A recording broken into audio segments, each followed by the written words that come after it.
Alright, hello. If you are watching this video, you probably did not attend class for the first day of the semester. So this video is going to help you catch up with what we have covered so far in class. Hello and welcome to Integrated Math 2 second semester. My name is Mr. Zaidema and I'm going to go over some procedures. If you were not in my class last semester, these will all be very new to you, but the better you understand them, and the sooner you understand them, the more you'll be able to keep up in class and understand how we actually run Integrated Math 2 in my class. So this is the welcome screen that everybody saw on Monday. You should have, when you came in, on whatever day you came in, you should have received some Flipbook pages. This is where we do lectures. Lectures in this class are mostly done on YouTube. And we spend our time in class working on worksheets and practicing problems together and getting tutoring when you need it. So rather than spend time in class on lecture where you're just sitting there copying what I'm telling you to copy, we do that outside of class. So your Flipbook pages need to be assembled, and later on in this video, after I look at this screen, I'm going to show you how to assemble the Flipbook and staple it together. And once you do that, if you look at this screen, this shows you what the title of the Flipbook is. You need to fill that out. You're going to write your name on the bottom of the top flap. You're going to write your period number, and then write all these descriptions on the proper page numbers. Each of these descriptions is kind of like a table of contents. It tells you what information for this unit is being covered on that particular section. So once you get your Flipbook assembled in a moment, you can show this screen again and go ahead and fill those Flipbook tabs out. Assembling your Flipbook, find the page that has the highest page number in the bottom right hand corner and lay that face up on your table or desk. Then you're going to find the next number that's just below that. In this case, the number 2. Don't pay attention to the other side. So in this case, put page 2 on top of page 3. Line it up so that the edge of the bottom of, or the bottom of the top page line up with the line right above the 3. Now what you'll do is hold those pages down, flip the other pages down over top of these, and you'll see page 1 and the title page. When you see those, get them lined up nice and straight and then crease the top of the Flipbook. Now you can see that all your pages, the cover, and then 1, 2, 3 line up in order. Next thing we're going to do is we're going to take a stapler and you're going to go ahead and staple the top corner there. And you're going to staple the bottom corner. Make sure you staple far enough into the page so it catches all the inside pages. If you staple right on the edge, your Flipbook is going to fall apart. If you staple too far in, like a ½ inch in, then you're not going to be able to see all of the space in your sections to where you can take notes. You're going to have a hard time taking notes. Next thing to do is flip every section open now and fold it over neatly, so then later on when you're opening your Flipbook you can easily open each page. You see that I'm folding over that top flap or section 1. Now I'm going to fold open section 2. If you had more sections, you would fold those open as well. In this case we're going to fold section 3 and crease it. When you get done folding up all of the sections, close your Flipbook and then just go ahead and give that top edge one more crease just so that your Flipbook is easy to open and it will stay open when you open to a particular section. And that ends the assembly of your Flipbook.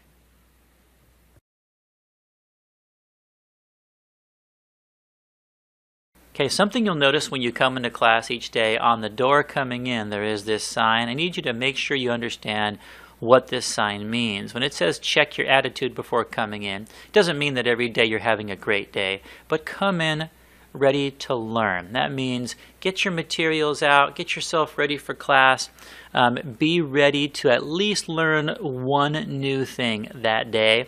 Attitude also means sitting up in your chair, paying attention, trying to keep yourself from being distracted.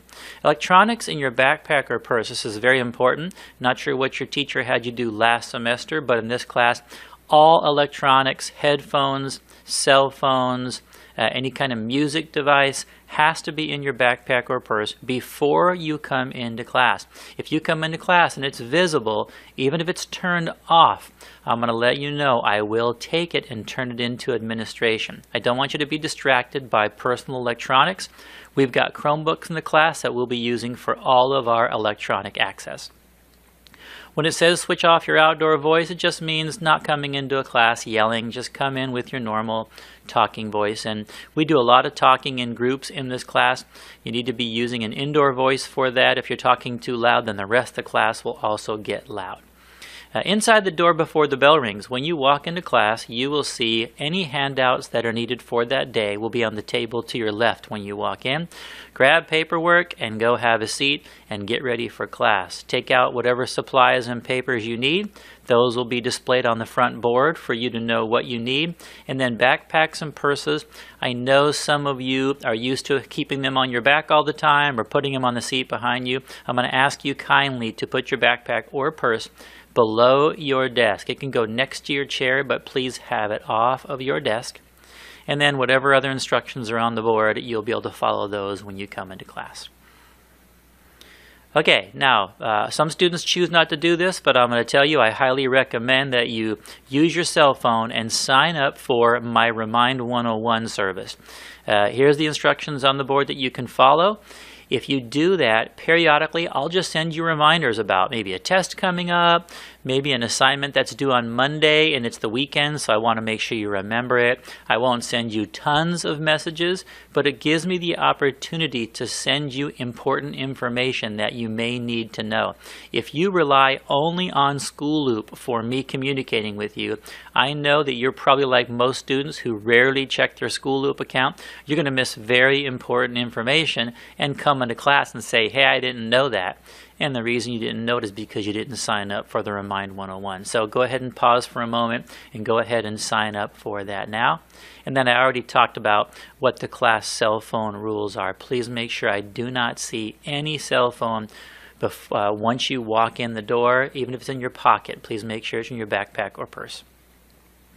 All right, if you have access to the web right now, which I hope you do, hopefully on a computer because it's a lot easier to read, but if you have to, you can use your cell phone for this. You need to be familiar with my website, which is found at bit.ly/Mr. Z website. If you could go to that now, and you should see a screen that looks something like this. Once you get in there, you'll see some options over here for Integrated Math 2 on the left-hand side. We've got things. You'll cover all these things at some time during this semester. Right now, we're going to be paying particular attention to the unit resources. So once you get into the website, click on Unit Resources. When you get there, you're going to see a syllabus printout.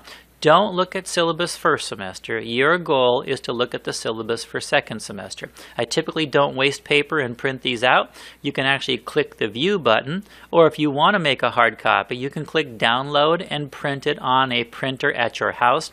This syllabus needs to be read by you and also read by a parent or guardian so you know what the expectations are for the class. Make sure you get that done as soon as possible. One of the other papers you got when you came in your first day of this class was a signature page. It has a section on the bottom of it where you have to cut that out. You will sign and date that to tell me that you have read the syllabus, and then your parent or guardian will also read that signature page, look at the syllabus, and sign and date as well. This is a quiz grade. If you want an A on your first quiz in this class, get this turned into me by Monday, January the 14th. Every day you are late after that day, you will lose points on your first quiz grade, and that's a waste of a grade. So get that signature page turned into me as quickly as you can. One thing I want to note on the syllabus, just so you see, there's a section here and on your signature page that tells you about course supplies. The most important thing in this whole list is to have a 3-ring binder. Everything I hand out in class is hole punched. So you'll be able to put it in your binder and keep everything organized. When you walk into class, you'll be able to find your paperwork very quickly and be ready for class to start when the bell rings. The only other thing I want to show you is earphones. There'll be times in class where I'll allow you to work on your videos for class, and if you're going to do that, it's very nice if you have earbud type headphones so that you can plug into the Chromebook and actually listen quietly. If you don't have a set of earphones, you can go to the student store. I think they're selling them for $1, so pretty cheap to get a pair of those, and then you'll have them available just in case I give you permission to use a Chromebook to catch up on or watch videos. Calculators, we will have a class set of calculators, so you do not need your own calculator in class. Okay. If you look at your cell phone or your computer right now, again, we're on that unit resources page. If you scroll down that page, you're going to find a section that says 06 quadratic relations. That's Unit 6 quadratic relations. This is the unit we're currently starting with. I want to show you what you have access to here. Number one, you have a link to the videos for this particular unit.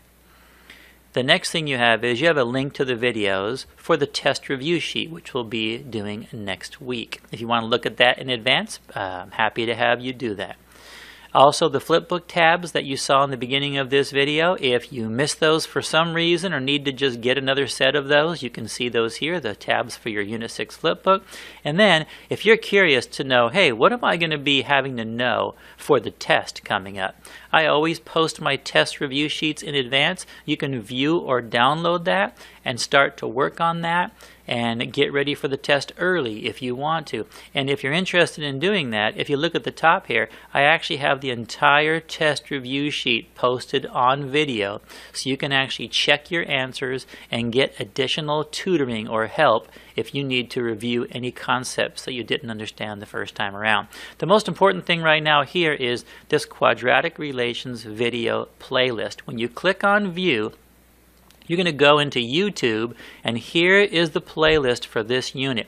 Notice that you can see every video has a number on it, and most of the times we will watch these videos in order. The first one, video 1, is actually was due on Tuesday, and videos 2 and 3 are also due on Tuesday. Video 4 and 5 are due on Wednesday. We're going to go through these videos very quickly because the test for this unit is actually going to be next week. It's a very short unit.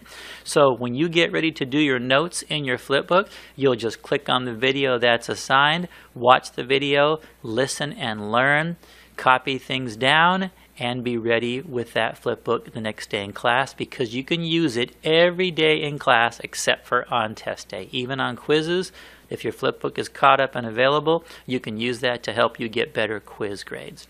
So if you look at these videos right here, one of the papers that you also picked up was called the Unit 6 video log, and you can see those videos are listed right here.